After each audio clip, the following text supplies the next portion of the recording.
શૌર્ય, મિત્રતા અને ધર્મ આ શબ્દો સાંભળીએ ને એટલે મહાભારતના એક મહાન નાયકનું ચિત્ર આપણી આંખો સામે આવી જાય છે અને એ છે અર્જુન. તો ચાલો આજે આપણે એમની આ અસાધારણ ગાથામાં જરા ઊંડા ઉતરીએ. જો કે આ એક એવો સવાલ છે ને જેનો કોઈ એક જવાબ નથી. સદીઓથી આના પર ચર્ચાઓ થતી આવી છે.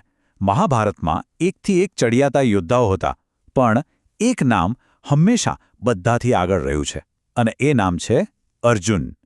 ચાલો આ સવાલનો જવાબ આપણે અર્જુનની કહાણીમાં શોધીએ.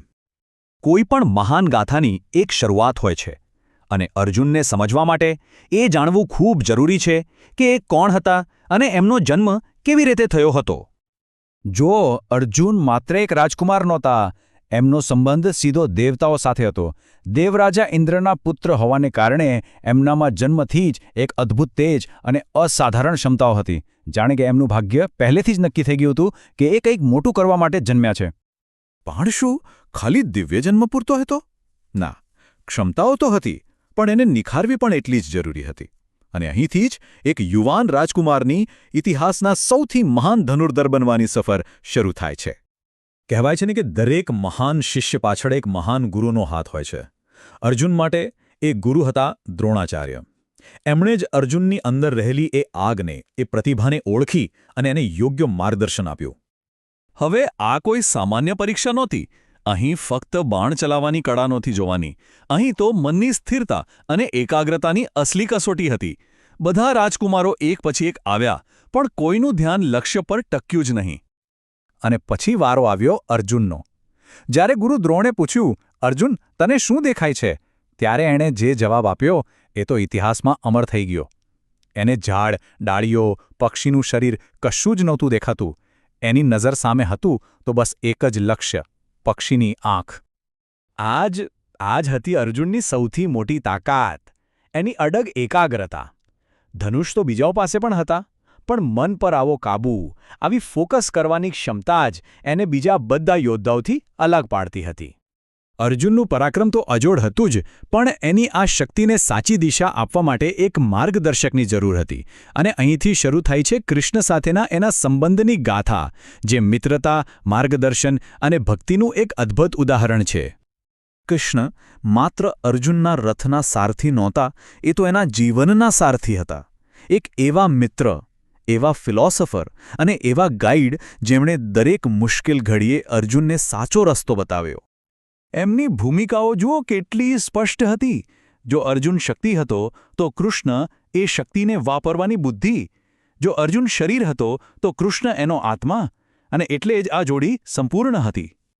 અને આ સંબંધનું સૌથી ઊંડું અને મહત્વનું સ્વરૂપ આપણને ક્યાં જોવા મળ્યું? કુરુક્ષેત્રના યુદ્ધમાં. જ્યારે અર્જુન પોતાના જ સગા સંબંધીઓ સામે હથિયાર ઉઠાવતા અચકાયો, ત્યારે કૃષ્ણ જ એને સારથી બનીને કર્મ, ધર્મ અને જીવનના સાચા અર્થનો ઉપદેશ આપ્યો, જે ભગવદ્ ગીતા તરીકે ઓળખાયો. હવે કૃષ્ણના માર્ગદર્શન સાથે અર્જુન કુરુક્ષેત્રના યુદ્ધમાં પાંડવોના મુખ્ય યોદ્ધા તરીકે ઊભો હતો. અહીં એની અત્યાર સુધીની બધી તાલીમ અને જ્ઞાનની ખરી પરીક્ષા થવાની હતી.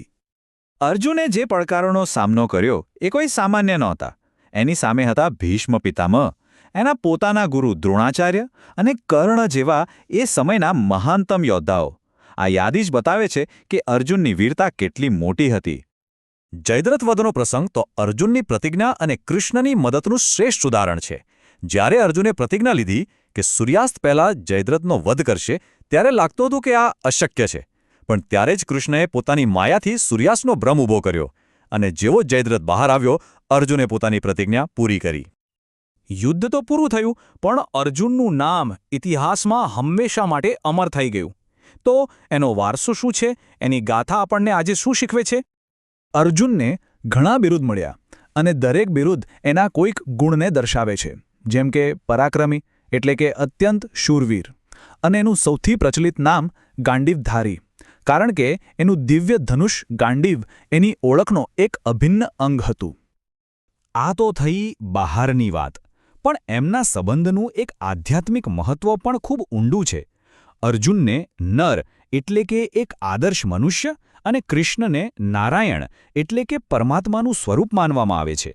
આ નર અને નારાયણની અવિભાજ્ય જોડી હતી, જાણે માનવ આત્મા અને પરમાત્માનું સંપૂર્ણ મિલન. તો આખી વાતનો સાર એ છે કે અર્જુનની કહાણી માત્ર એક યોદ્ધાની કહાણી નથી. આ કહાણી છે એકાગ્રતાની શક્તિની, એક સાચા મિત્રના મહત્વની અને ગંભે તેવી મુશ્કેલીઓ આવે ધર્મના માર્ગ પર અડગ રહેવાની પ્રેરણાની. અને અંતે એક સવાલ મનમાં જરૂર આવે. આજની આ ભાગદોડ ભરેલી જિંદગીમાં જ્યાં આપણું ધ્યાન ભટકાવવા માટે હજારો વસ્તુઓ છે, શું આપણે અર્જુનની જેમ પોતાના લક્ષ્ય પર ધ્યાન કેન્દ્રિત કરી શકીએ છીએ? ખરેખર આ એક વિચારવા જેવી વાત છે.